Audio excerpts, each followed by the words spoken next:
Hello dear friends, आज हम discuss करते हैं कि हमल ठहरने के लिए मिलाप के अहम दिन कौन कौन से हैं। जब भी मियाँ बीवी एक कपल शादी के बाद 1 साल तक साथ रहें, उनके यहाँ बच्चे ना हों, तो ऑब्वियस सी बात है वो डॉक्टर के पास जाते हैं। तो डॉक्टर जहाँ पे मेल के मनी की रिपोर्ट, सीमन एनालिसिस की रिपोर्ट करती हैं, वहाँ पे फीमेल के साइकिल को असेस करती हैं और 12th डे पे TVS करके उनके एग का साइज़ देखती हैं कि आया वो 18 से 25 mm, जो कि एक नॉर्मल एग का साइज़ है, ये है कि नहीं है। वहाँ पर जब वो देखती हैं कि जी मेल भी ठीक है, फीमेल भी ठीक है, तो अगर कोई प्रॉब्लम भी है तो उसको सॉर्ट आउट करती हैं। जब वो दोनों ओके हो जाते हैं तो फिर आपकी जो गायनेकोलॉजिस्ट हैं, जो आपकी डॉक्टर हैं, ट्रीटिंग डॉक्टर हैं, वो आपको ओवुलेशन डेज का गाइड करती हैं, जो कि मैं आपको यहाँ पे अब करने लगी हूँ। क्योंकि बाजू का दोनों कपल ठीक होते हैं, उनको डेज की समझ नहीं आ रही होती है, तो डेज ऐसे मिस कर रहे होते हैं। देखिए, जो हमल ठहरने के दिन है वो 11 से 18वां दिन है मेंसेस का। जो बच्चियां हैं उनका जो साइकिल लेंथ है वो डिफरेंट हो सकती है, फीमेल टू फीमेल वेरी करती है।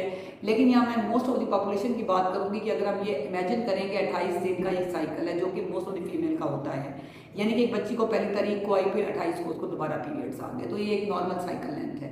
तो उसमें अगर पहली तारीख को बच्ची को पीरियड आए हैं तो उसने अपने मेंसेस के पीरियड्स के पहले दिन से काउंट करना है, और 11वें दिन पर, यानी कि 11वें दिन जब उनके मेंसेस का 11वां दिन होगा, तो वहाँ से उन्होंने हस्बैंड और वाइफ ने मिलाप करना शुरू करना है, यानी कि 11 से 18 दिन तक, एटलीस्ट एक दिन छोड़ के एक दिन।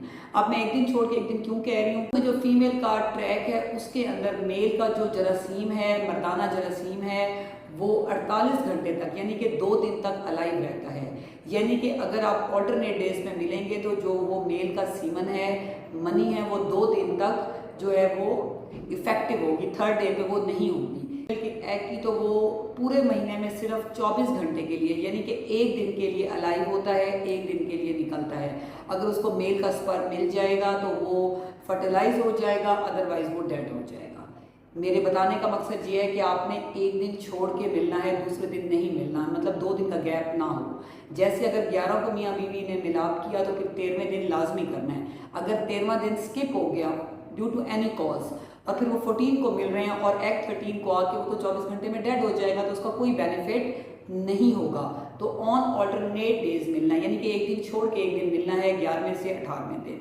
तो अगर मियाँ बीवी इस चीज़ का ख्याल करेंगे और वो दोनों ठीक हैं तो इंशाल्लाह ताला औलाद होगी। नो डाउट शादी के बाद जो है वो जो औलाद है बहुत बड़ी नेमत है। और मैं फीमेल्स को कहती हूँ कि जब वो ये डेज फॉलो करें तो 12वें दिन पे TVS ज़रूर करवाएं, अपने एग का साइज़ लाजमी चेक करवाएं कि वो 18 से 25 mm के दरमियान है या नहीं है, ताकि डॉक्टर को भी पता हो कि जी वो आपको बताएंगे आपकी एग का साइज़ ठीक है, अब आप फ़ौरन डेज को फॉलो करें ताकि फीमेल को प्रेगनेंसी ठहर जाए, अगर मियाँ और बीवी दोनों ठीक हैं तो। अगर आपके जहन में इसको लेके कोई भी और सवाल है तो आप डिस्कस कर सकते हैं कमेंट सेक्शन में लिखकर। Thank you so much.